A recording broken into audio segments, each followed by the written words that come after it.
Three. They are expired by. No, 3. Have you seen the video that we did last year? No. You've not seen it.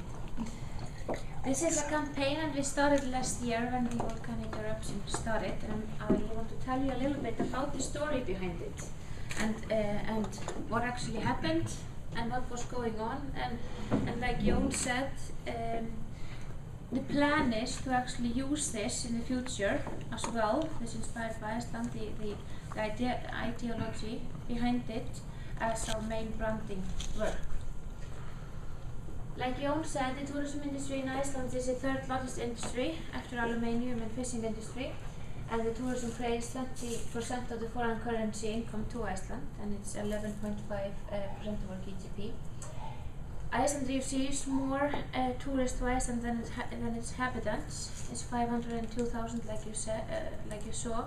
That's a huge number for us, but we can do even better, and we believe that we can get much more tourists. But for many countries, they don't receive that many, so it's very delicate for us to get as much tourists to Iceland as possible. 2010 was supposed to be our best year.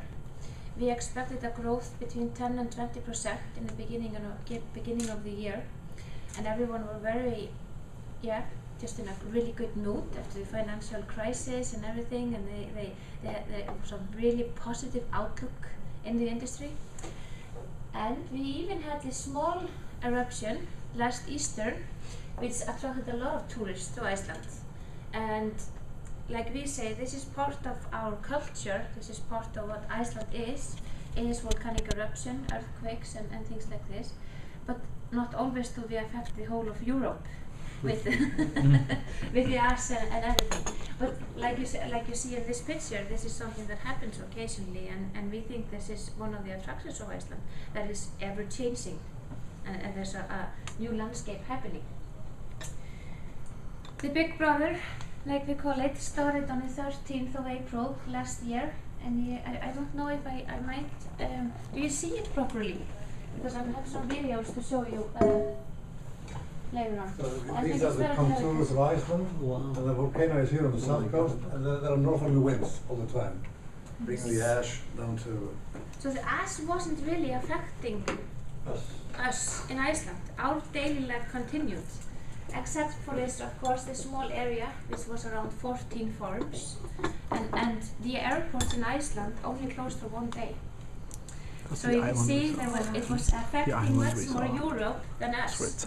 However, it is said that it is the most shutdown of airports since the Second World War, and it affected over 10 million passengers around the world. So Iceland and the Eyjafjallajökull, some I don't know, have you tried to say Eyjafjallajökull? No. Eyjafjallajökull. One of the attention that we got actually was that all the news reporters around the world were trying to pronounce the name, and some of them just gave up and said, "Oh, let's just call it Steve." So I think that was one part that actually gave us a fun kind of a view of Iceland, and all the funny names that we have, and the difficulty in pronunciation. But like I say, there was not a lot of Iceland that was actually affected, and what we were facing also was the media coverage. And both we got really nice pictures of Iceland and really kind of giving a nice view of Iceland, but also we got this kind of a media coverage. And this, for example, it says the tourist paradise Iceland, and this was in Sweden. And this is of course just pictures from the area that we showed you. But in some media, this kind of picture of a person with a mask like that was shown, saying that this was a person in Reykjavik. And there was nothing really happening in Reykjavik. And so we created this crisis communication team here in Iceland, of course, both for the tourists that were in Iceland, but also to think how we can actually help and communicate the right message from Iceland about what was actually happening. And at that time, the government, the Ministry of Industry, we here at Promote Iceland, which we were the Trade Council at the time, and then the Icelandic Tourist Board and Federation of Tourism and the airlines, and many more. We sat down each morning for a while and discussed what was actually happening and thought about a plan. And the challenge that we faced at this time was that in April alone there were minus 22% decrease in visits of tourism to Iceland. And as well, it was minus 50% in May and a little bit less in June. The research also showed that the image was severely affected, and I will show you that a bit later on. But we, however, we thought this was just an opportunity for us. So we just decided to join forces and thought, we're getting all this tension, we're getting all the people talking about us. There's a lot happening on Iceland, and how we can actually turn this situation around. So the government, City of Reykjavík, Icelandair, Iceland Express, Promote Iceland, and 80 tourism companies actually joined together with a 50-50% budget, which was public-private. The government said we're going to put 350 million Icelandic kroners to this. If you can get the industry to do the same, then we're on. And we managed this in less than a week to get everyone involved. Wow. Exactly. And this was, I think this was in the end of April that we finished this.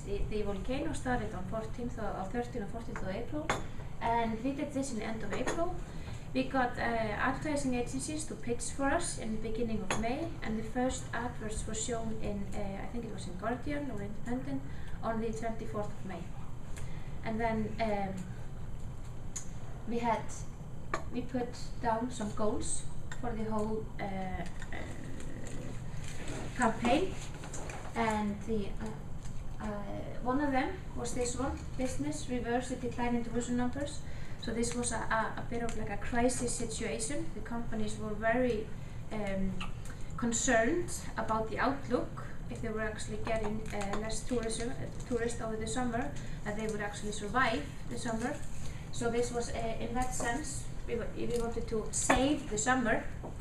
The second one was the attitude, tackle the rumors ahead and affect people's perception, like I mentioned before, the media coverage that was happening and the rumors on the internet. And as you all know, the social media can be both brutal and nice to you as well. And the changes in the internet and how people communicate, this was something that we wanted to look at. Also, behavioral, we wanted to inspire people and look at this as a positive thing. And get other people to tell positive stories about Iceland. And I will go through this with you a little bit more. Like I said, inspire fans of Iceland to tell their stories to the world. This was the main sort of basics in our idea, was to get both the tourists that were here in Iceland at the time to tell the world that here, everything was not covered with us, to get the tourists that had already been in Iceland to tell the world that they, what they knew about Iceland, and as well to get the Icelandic nation involved and to invite people to Iceland. And I will go a bit further into that. But this was the three main ideas, to get people involved and part of that. Our main message, which we were working from, this is not something that you saw maybe in the adverts, but this is the main message that we were using in-house. The arts, the music, the food, the nature, Iceland is bursting with energy. This is not the time to stay away, this is time to come closer. Now is the time for those who love Iceland to love it even more. Iceland has never been more exciting. Every day, today or tomorrow, you will be inspired by Iceland. So we wanted to tell people that we had never been more awake, literally, in the sense. So that was the main sort of the guiding light that we had. We created this integrated marketing plan. We did a lot of things that had not been done before. We had a live stream on the internet. We had web cameras. I don't know if you've seen them, but they were very clear, considering many other websites that have web cameras, and they were extremely popular. The web cameras that we put, there were 6 from all the main sort of tourist attractions in Iceland, from the Blue Lagoon, the Geyser, and the Gullfoss, and so on. And we have numbers to show that in the beginning of the campaign, when the biggest events were happening, that it was watched like it had been watched for 33 years in just a 3 weeks period. So this is still the part that is most attractive about the website.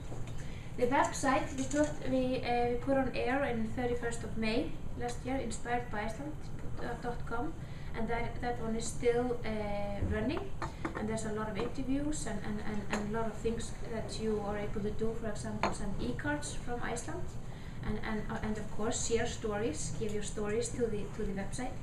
And we have over 500 stories now directly on that website from tourists around the world, and that is very valuable for us to have them. We also went basics. And we have Michael Porter on the.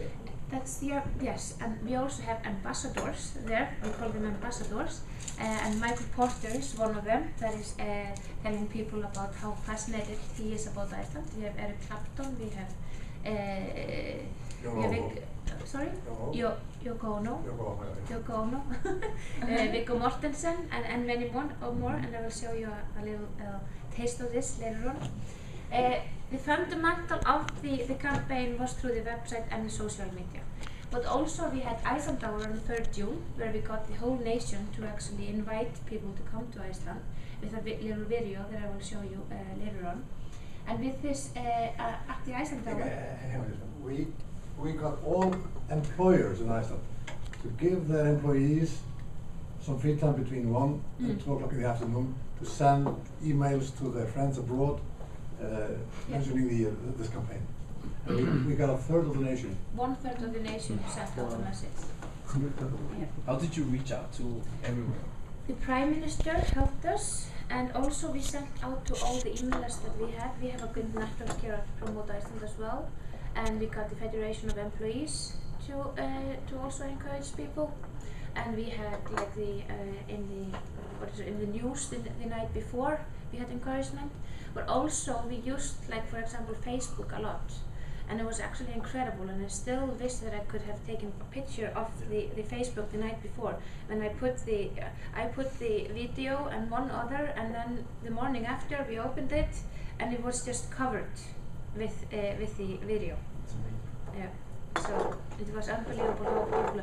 But you're in the situation where everyone were very concerned, and the video, of course, it is fun. It shows us a fun nation, and that is also part of it. That people were actually willing to share that kind of a story from Iceland. Also, an important part of this was a roadshows that we did in the beginning of the campaign, where we sort of joined both the campaign and the crisis management in a sense. And we went through, I think, 6 or 7 cities in Europe with a geologist and a person from the tourism side to actually tell both the journalists and the sales representatives of Iceland what was actually happening and explain the situation. And a very important part in this is that Inspired by Iceland was at that time only the tourism part of the branding of Iceland. And this is the fundamental. It's about tourism at this point. And so many more. We had live web streams and so on online. The idea was actually to have live web cameras directly from Iceland in a tube in London, but that was a bit more complicated. Maybe in 2 years' time it's going to be possible, but at least we had that online in our address. But I would like to show you a little video so you get the feeling of what we actually did, and I hope this sound is going to